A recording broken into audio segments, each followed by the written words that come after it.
I grew up on an island with one rule: never talk about the other island. I was born on an island that only really had one rule. The kind that wasn't spoken but lived in people's posture. The way their mouths tightened. The way their eyes avoided a certain part of the sea. We were never to talk about the island across the water. It sat to the east, a half-mile off our shoreline. You couldn't miss it. You'd see it from almost anywhere on our side, past the docks, over the tree line, from the cliffs on the northern edge where the goats grazed. It was always there, sitting still, never changing. A piece of land so close you could row to it in under an hour, though no one did. I can't remember a single adult ever naming it. Not even once. And if you said something about it, even by accident, someone would shut it down immediately. Not angrily, just firmly, like flicking a candle out. One time when I was little, maybe 7 or 8, I pointed across the water and asked my mother if anyone lived there. She didn't scold me. She didn't say anything at all.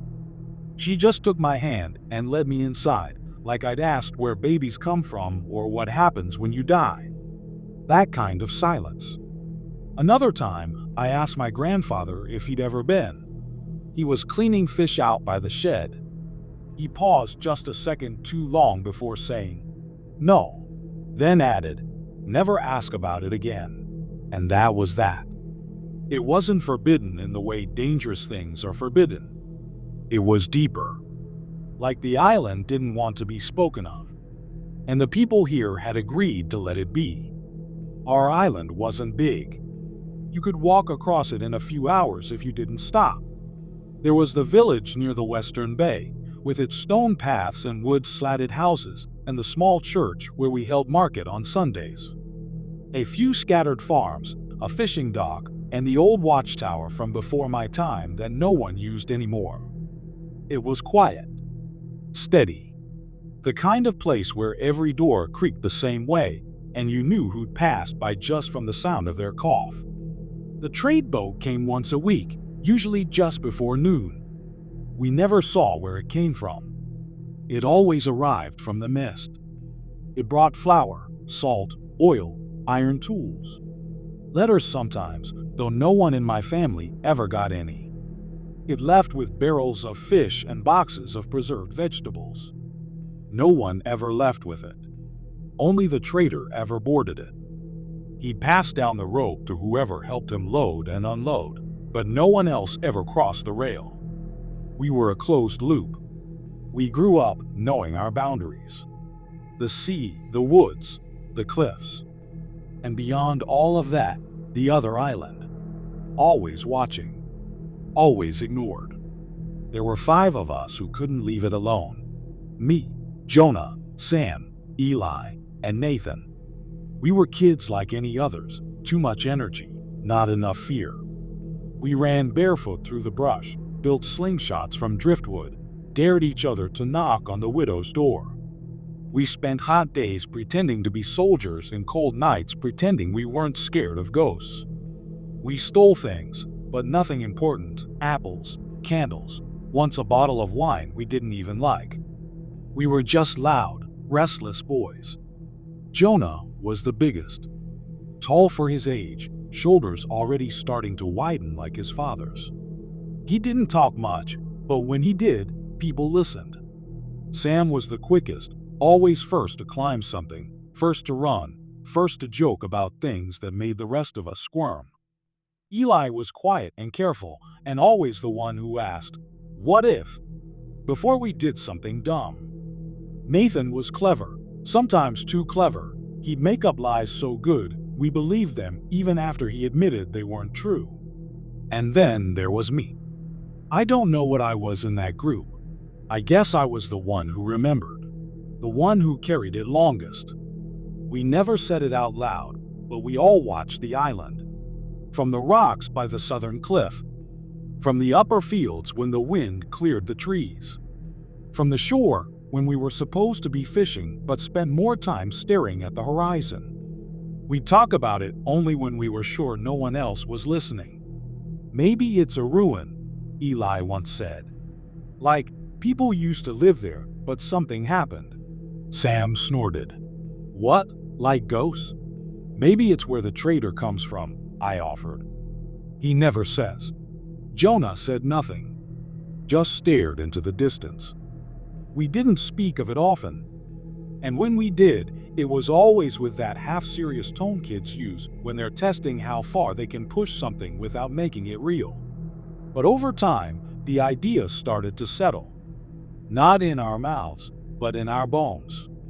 Like it had been waiting there all along. We didn't plan it then, but I think we all knew we would. It was Jonah who said it first.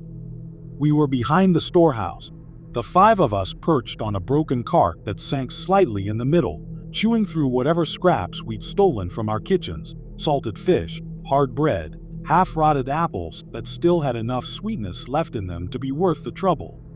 The kind of food that tasted better because it wasn't given to us. He didn't clear his throat or build up to it. He just said, I think we should go, like he was talking to himself. No one asked where. We all knew. That silence, the way no one looked at each other, the way we kept chewing like the words hadn't landed, that was agreement. Sam spat a seed into the dirt. Tomorrow? Jonah still didn't look up. 2 mornings. Before sunup. Nathan nodded. Eli wiped his hands on his pants. I didn't say anything, but I was already picturing the tide. We met 2 mornings later, just before sunrise, in the kind of pale, still light that feels like the world hasn't started yet. The moon was still visible, hanging low in the sky like it hadn't made up its mind to leave. The dirt was damp from night air, and everything around us smelled like the ocean. Not fresh like wind and salt, stale, like old ropes and barnacles and the inside of a bait barrel. We didn't bring much. A couple flasks of water. A loaf of bread wrapped in a cloth. Some rope. A pocket knife none of us could use right. Eli brought his father's compass. The face was cracked, and the needle had a habit of drifting even when you held it steady, but he brought it anyway. Sam brought a hammer for some reason, though he never said why. Jonah had taken the skiff from the far end of the dock where the unused boats were kept. It wasn't in good shape, but it floated. That was enough. It creaked when we pushed it into the shallows, and for a second I thought the sound might carry and wake someone, but the village above us stayed dark. No lights. No footsteps. Just the soft hiss of water and the thump of oars against the side of the hull. We climbed in. Jonah and Nathan took the oars first, setting a rhythm without speaking. The rest of us sat in silence, our backs to the shore. I didn't look back. The water was colder than I expected.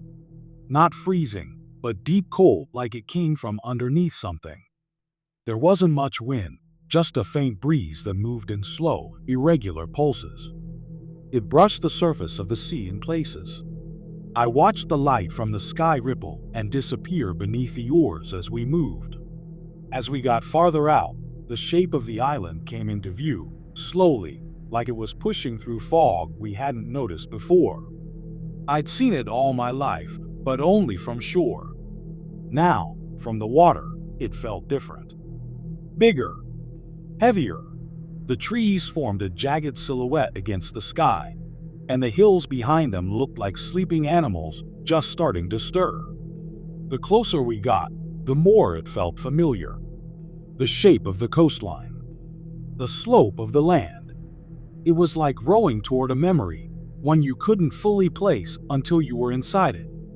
There was a moment, maybe halfway across, where I turned to look behind us and saw that our own island was already fading into mist. A low fog was moving in fast, curling over the water like smoke through grass. The beach, the houses, even the trees, gone. Just a soft, gray smear behind us. It looked farther away than it should have. Fins, Sam said, and he said it too calmly, like he was trying not to cause a stir. We all looked. Just to the right of the boat, something slid under the surface. Smooth. It passed without sound. Then another, and another. 4, maybe 5. Just below the waterline, circling in wide, slow arcs. I couldn't see their shapes fully, but they moved like they had purpose. Sharks, Jonah said under his breath. Blacktips, I think. Eli leaned forward. How can you tell? Jonah didn't answer. He just started rowing faster. So did Nathan. Neither of them said a word, but the skiff began to lurch forward harder with each pull. Sam reached down for the hammer in his bag and gripped it like it would make a difference. The boat started to wobble with the force of the strokes. Water splashed. The nose tilted. I tried to stay calm, but the air around me had gone thin, and every muscle in my body was bracing for something I couldn't see. The island was close now, close enough to see the rock line clearly. No dock, no paths. Just broken shoreline and thick brush that came almost down to the water. A crooked tree leaned out over the water near a narrow stretch of beach, barely wide enough to stand on. It looked untouched, uninviting. Then came the hit. A soft thud, followed by a jolt that rocked the skiff like we'd slammed into something just below the surface. Reef, Jonah barked. The boat tilted violently to one side, then the other. Water surged in through a crack below the center bench. Cold, fast, rising. Something heavy clattered against the boards, maybe the hammer. A second later, one of the bags split open and spilled across the bench. Bread, rope, the knife, all sliding toward the low side.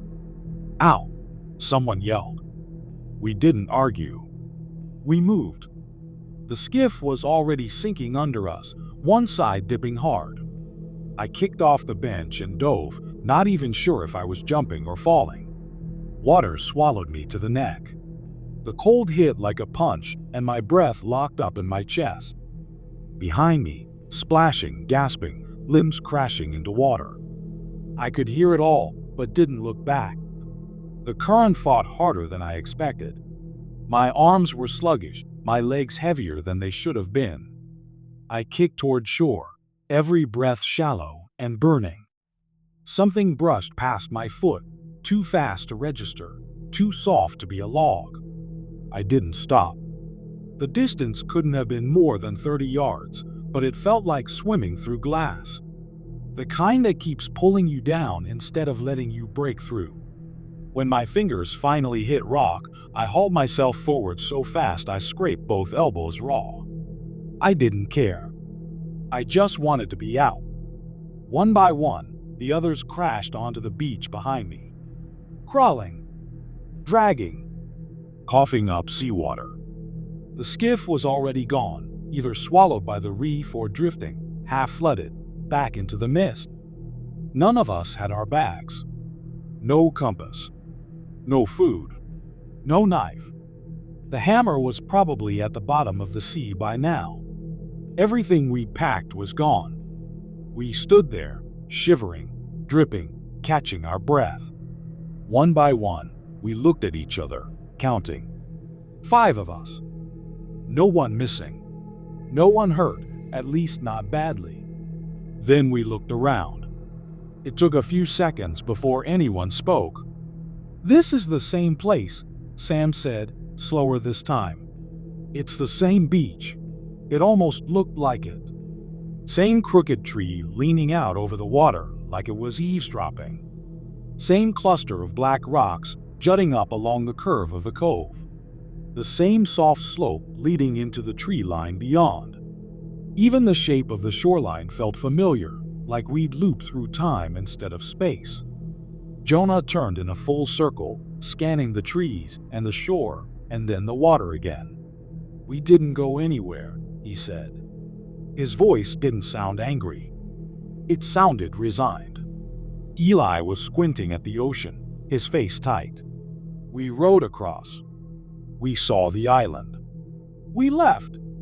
He didn't say it like he was arguing. He said it like he was trying to remind himself. No one responded. We started walking, slow at first, still trying to make sense of it. The beach looked nearly identical to our own, but it wasn't. The rocks were a little too sharp. The slope rose at a slightly different angle.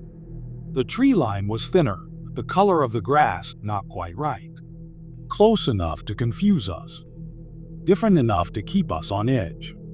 There was a narrow path leading off the beach and into the woods, just wide enough for two of us to walk side by side. None of us remembered it being there before. The air was different as we climbed. Heavy and warm, like the weather had changed without warning. The trees swayed gently, but the grass up on the slope moved just a little too much. Jonah took the lead, Sam just behind him. Then Nathan, Eli, and me. We'd only made it about 30 or 40 paces up the trail when Nathan came to a stop. At first, I thought he was just catching his breath. But then I noticed where he was looking, up the slope, toward the tall grass hugging the hillside. I followed his gaze and froze. She was so close. A very tall woman. She wasn't walking, wasn't moving at all. Just standing in the grass like she'd been waiting for us to see her. No one spoke. No one moved. Even the wind kept going like she wasn't part of the world. The grass around her swayed. Her dress clung damply to her legs. But she didn't shift. Didn't breathe. Her arms hung straight at her sides, too straight, too heavy, like she didn't know how they were supposed to work.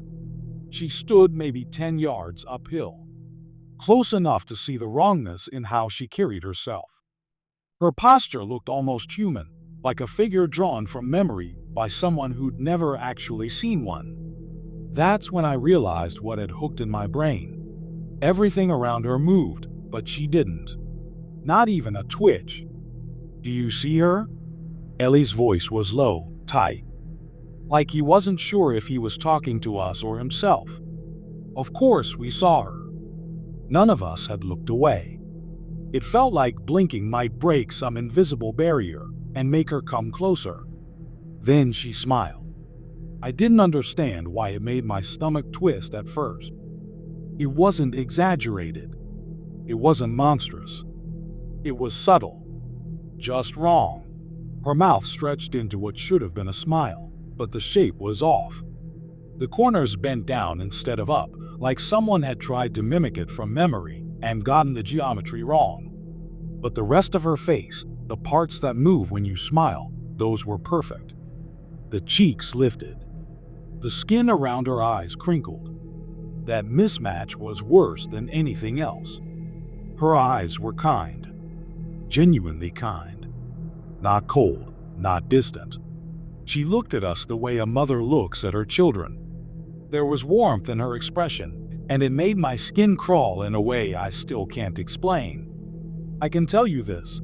If I'd known then what I know now about that woman, I would have turned and swum back out into the water. I would have taken my chances with the sharks. Gladly. She raised her arm. The motion was slow, unnatural, like her joints didn't belong to her. Her hand lifted until one long, stiff finger pointed straight at us. We didn't scream. We didn't run. We just started backing away, careful not to turn around, like we thought not facing her would make things worse. Sam bumped into Jonah, who muttered a curse under his breath. "Why is she pointing at us?" Sam asked, barely audible. Nobody answered. I kept watching her finger. Something felt off. The angle. It wasn't quite right. Eli squinted, stepping half a pace forward. "Wait," he murmured. "I don't think she's pointing at us." I looked from her finger to her face. He was right. Her eyes weren't on us. They were aimed just above our heads. Her arm cut across the air in a straight line, not to us, but over us. That's when I felt it, that slow pull in my gut, the primal feeling that something was behind me. We turned, all at once, and saw 5 people standing in the woods behind us, just beyond the path, half shaded by the trees. Not hidden, just waiting. They looked like us. Same height, same hair, same builds. But they were wrong in ways you didn't notice at first. The clothes were mirrored, buttons on the wrong side, shoelaces tied in configurations that didn't make sense. Nathan's double had a tear in his shirt, but on the opposite side. Ellie's double stood with arms crossed like he always did when nervous, except the arms were reversed. Left where the right should be. They weren't moving, just standing there, perfectly spaced, aligned, like mannequins arranged in a storefront. We didn't speak. They didn't either. Just stared, expressionless, like they were waiting for something. I stepped back without meaning to. The crunch of leaves underfoot sounded deafening. The air had changed. Not colder, not darker, just wrong. Like the rules we trusted had quietly stopped applying. I glanced back at the woman. She was still there, no longer pointing. Her body hadn't moved an inch, but her head was pushing forward. Just her head. Tilting, straining toward us like it was being reeled in. Her neck stretched too far, vertebrae visible under skin that looked too tight to bend. Like she was trying to close the distance without taking a step. Like she wanted to reach us with her face alone. She stared at us with that same backwards smile, mouth bent into a shape sorrow should never take. And those warm, impossibly kind eyes. That contradiction, grief twisted into joy, settled in her face like it had always belonged there. Her eyes were on us now. Not the doubles. Us. I could feel the weight of her attention pressing against my chest. Eli made a sound, a sharp, shaky breath, and that collapsed into a sob. Quick. Uncontrolled. That was all it took. Her body didn't move. Her face didn't change. She just opened her mouth and screamed. It didn't sound human. It didn't sound like anything that should exist. It started low, like the groaning of a ship under pressure. Then it rose into something sharp and metallic, like rusted metal being torn apart underwater. The pitch climbed beyond what a person should be able to produce. We hit the ground instantly, hands to our ears. The sound wasn't just loud, it was inside us, in our bones, our teeth, our skulls. Sam was yelling something, but I couldn't hear it. All I could hear was her. And then, it stopped. No fade, no echo, just gone. The silence that followed hit just as hard. My hearing felt muffled, like I'd been underwater. For a few seconds, I could only hear my own breathing, sharp and uneven. When I looked up, she was gone. And the others, the ones who looked like us, they were gone too. Disappeared without a trace, like they'd never been there at all. I want to go back, Eli said behind us. His voice cracked halfway through. We shouldn't have come here. We need to leave. None of us answered. We didn't have a plan for any of this. We didn't even know what this was. I think we are home, Nathan muttered, but it came out wrong. No one agreed. No one even looked at him. Because whatever this place was, it only looked like home. And now it knew we were here. We had no boat, no choice. So we moved inland. There wasn't a conversation about it. No group decision. Just a quiet understanding that staying where we were felt worse than pushing deeper into the island. We didn't know what we were looking for, maybe shelter, maybe sense, but doing nothing seemed like asking for whatever came next. The forest swallowed us quickly. The path that had been there a few minutes ago disappeared behind a wall of brush and bark. The deeper we walked, the stranger everything became. The trees were wrong.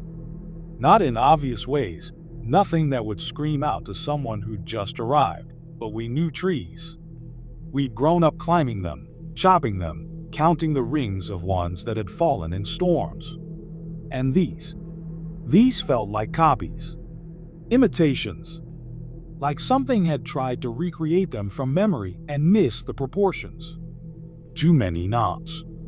Branches that twisted back toward the trunk. Bark that felt like damp cloth when your hand brushed past it. The ground was soft, but not with moss or leaves. It felt loose, like something had recently shifted underneath it. The air smelled like iron and mildew and something sweet rotting deeper in the woods. Eventually we found a clearing, no wider than a fishing boat.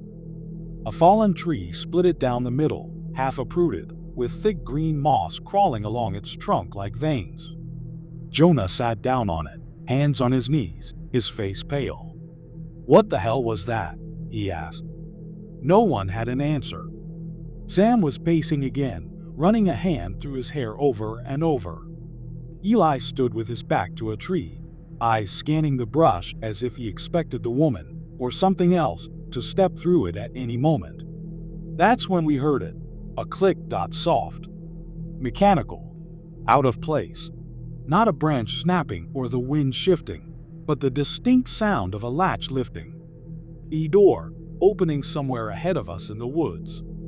None of us said to move toward it, but we did. No one suggested turning back. No one asked if we were sure. Maybe because saying it out loud would make it real, or maybe because that sound, the quiet, metallic certainty of it, felt like a thread pulled taut, and we couldn't stop ourselves from following where it led. As we moved, the forest didn't grow thicker. It grew darker. The light filtering through the trees lost its sharpness.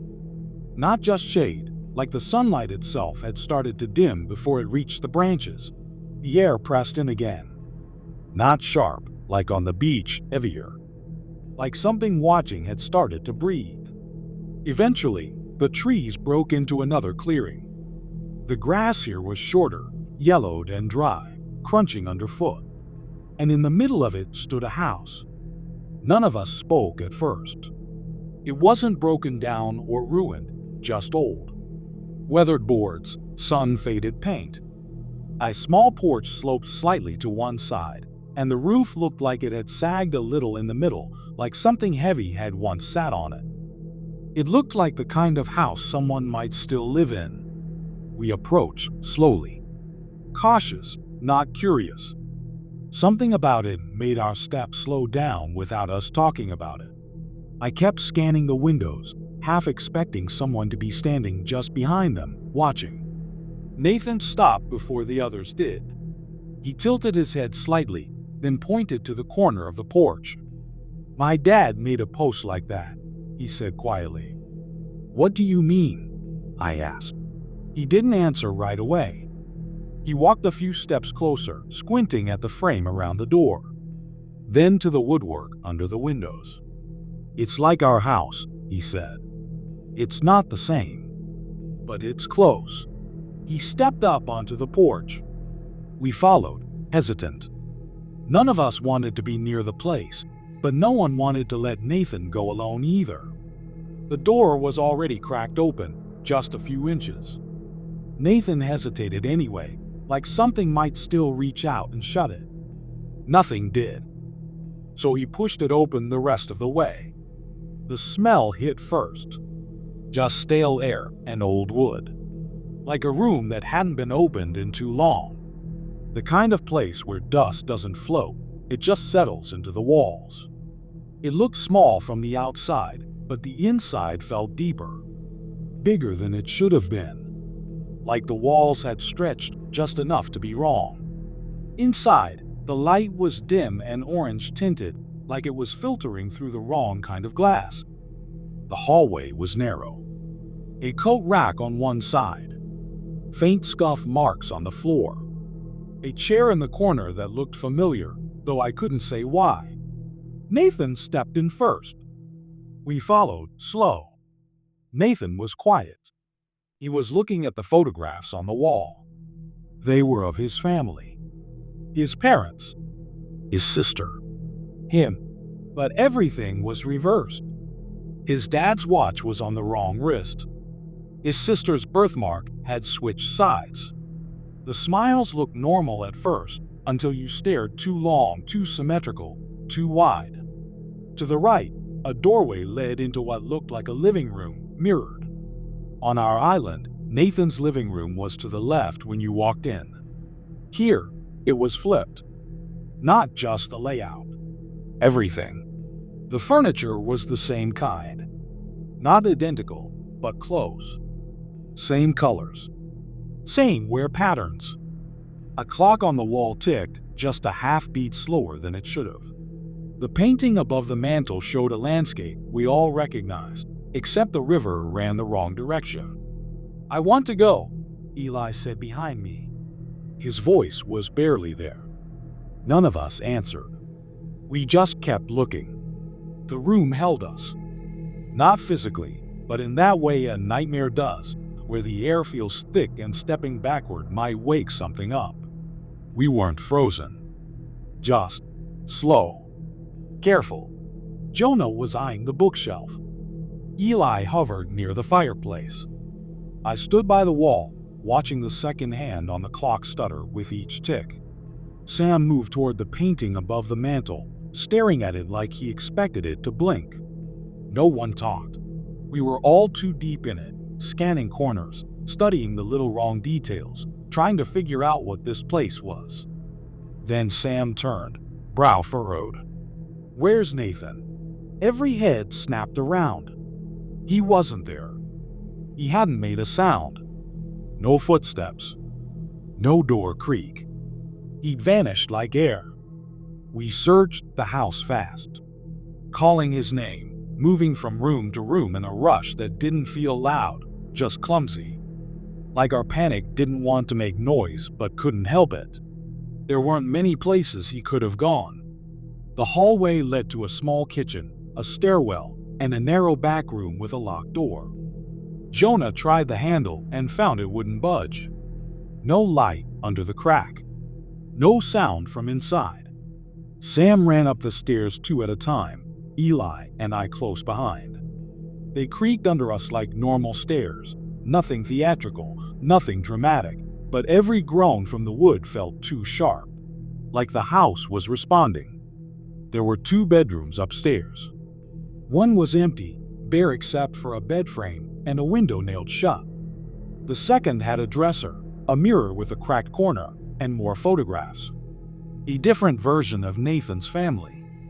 This time, the faces were missing from some of the frames, blurred out or too dark to see. But no Nathan. When we reached the bottom, Jonah wasn't there. We found him just outside, a few steps off the porch, arms crossed. "I checked around the house too," he said, not looking at us. "He's not here." We stood there, all 4 of us, facing the house like it might give something back. The open door gaped in front of us, cold air leaking out like it didn't belong to this place. Sam looked at me. "Do we go back in?" No one replied. Then, footsteps. From inside. Slow. Measured. Getting closer. The porch creaked. Nathan stepped into the doorway. Just stood there, like he'd never left.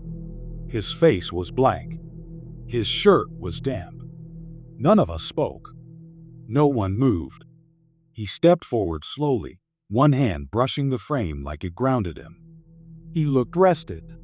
Calm. His clothes were the same, but the fit seemed off, like they belonged to a version of him just slightly smaller or built differently. He blinked, squinted at us, then frowned, puzzled. "What?" he said. "Why are you all staring at me?" Eli was the first to speak. "Where the hell did you go?" Nathan tilted his head. "What do you mean?" "I was upstairs." "We checked upstairs," I said. "Every room."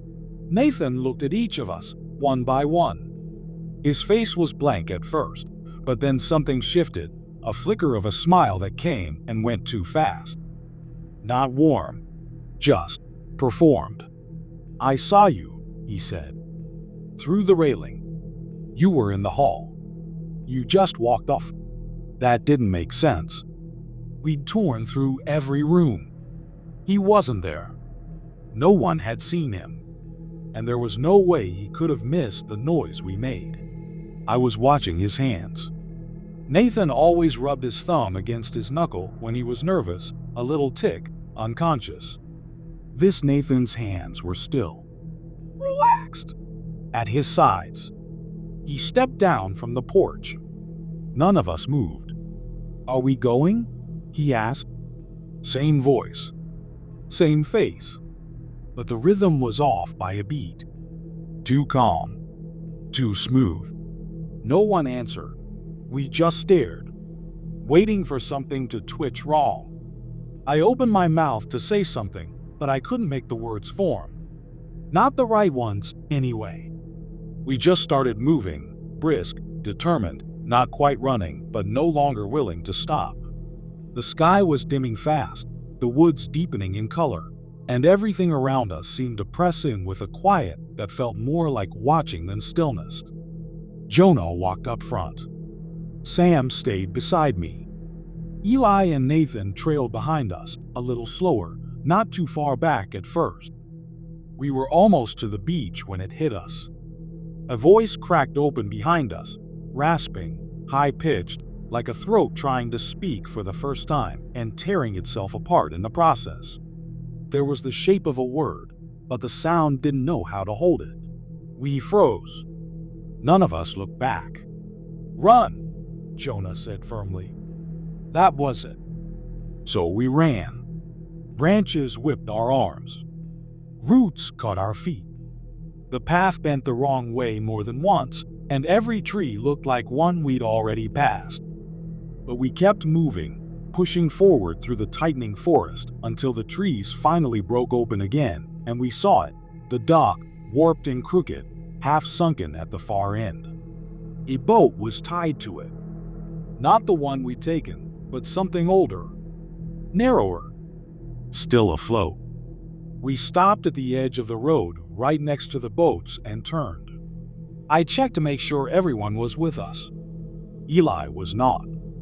I watched the clearing, expecting to see him jogging up behind, cursing or out of breath.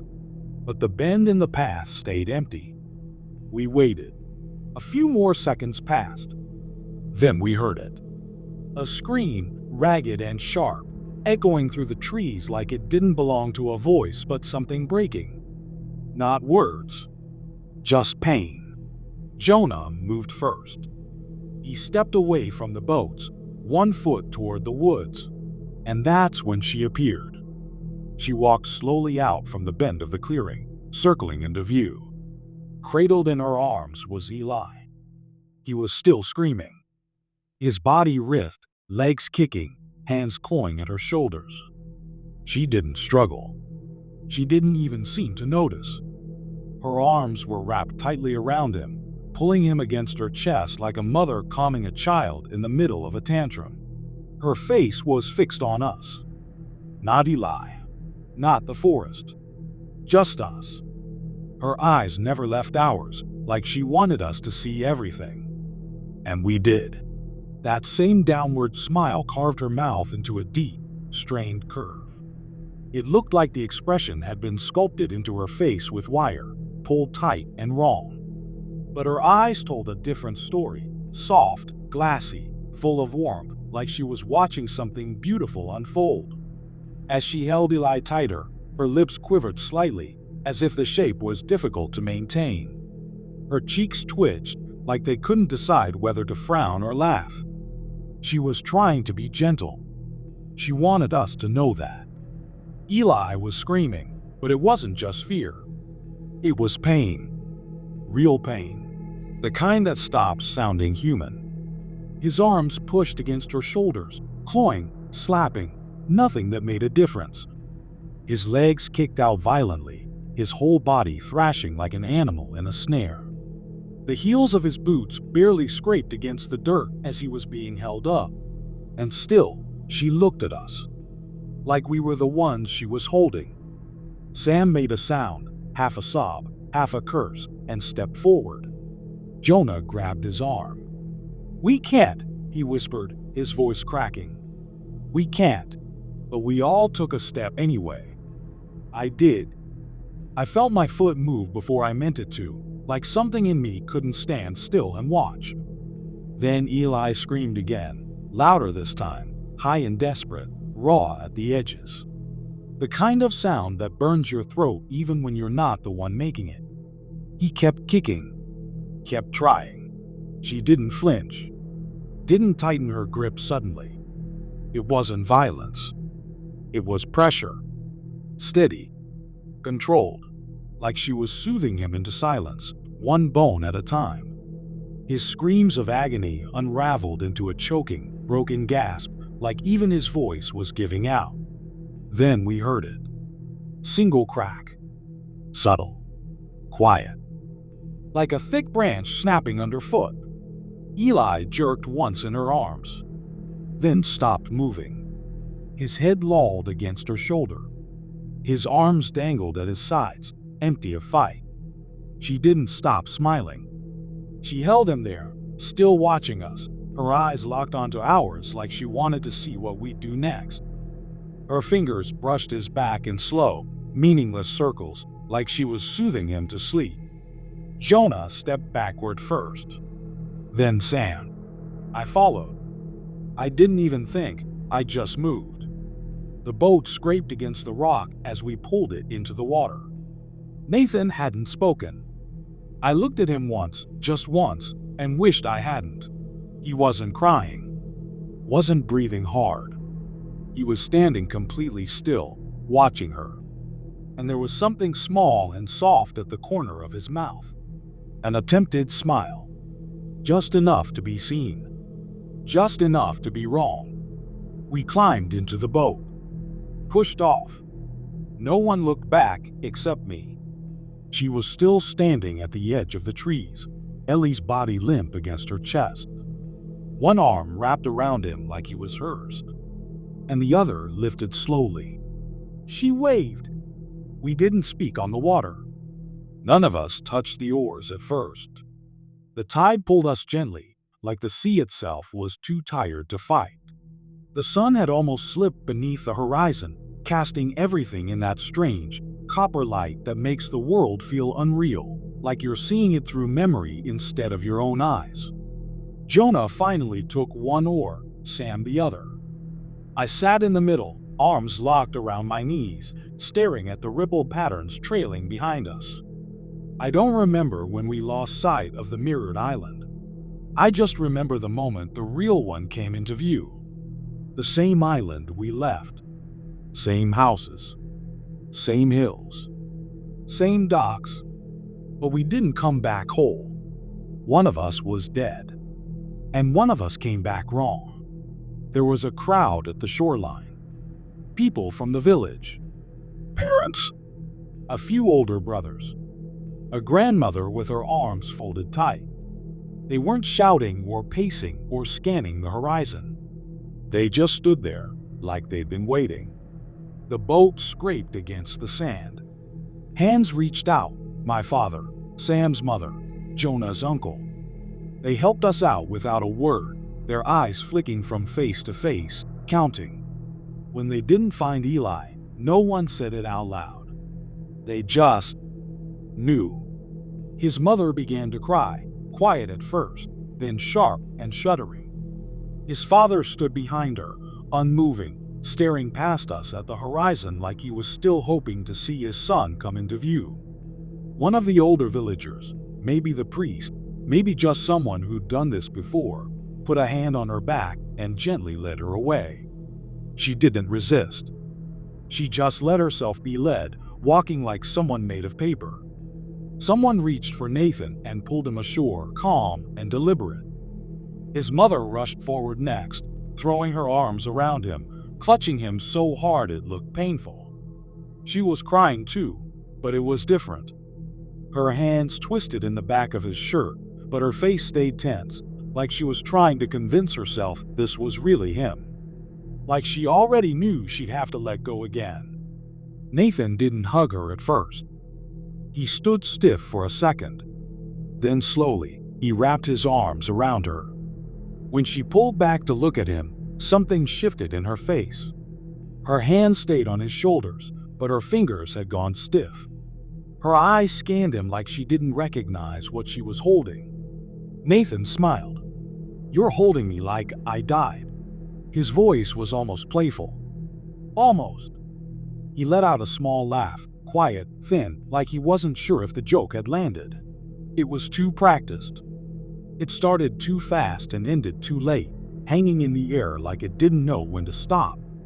His smile stayed in place, but it didn't settle right. The corners of his mouth began to pull down instead of up. At first it looked like a twitch. Then it kept going, bending further, stretching the muscles in his face into that same strained expression we'd seen on her.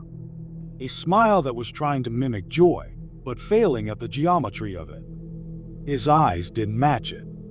They looked heavy, glassy, and full of something that didn't belong in a smile. Regret, maybe. Or grief. He wasn't afraid. Just resigned. Like something inside him understood what came next and didn't try to fight it. His mother let go of his arms. She took a step back, one hand covering her mouth. Behind her, the others had already started to move. They didn't raise their voices. They didn't argue. It was as if the whole village had already made peace with what needed to happen. A few men stepped forward. Jonah's uncle, Sam's father, a neighbor I didn't know by name. Nathan didn't resist. He didn't ask why. He just stood there, shoulders low, his eyes still on his mother. One hand reached for his sleeve, another for his collar. They escorted him to the sea like they'd done it before. No ceremony, no shouting, just the sound of the tide and the low murmur of footsteps on wet sand. They held him under until the waves stopped moving around them, and then they let him go. I still wonder if the real Nathan died in that house, or if we left him there, alive, watching us walk away. Sometimes I think what came back with us wasn't pretending. I think it believed it was him. We begged our parents to send someone back. A boat, a search party, anything. But they just looked through us, like we hadn't spoken, like we hadn't seen what we saw. By the next day, no one even said his name.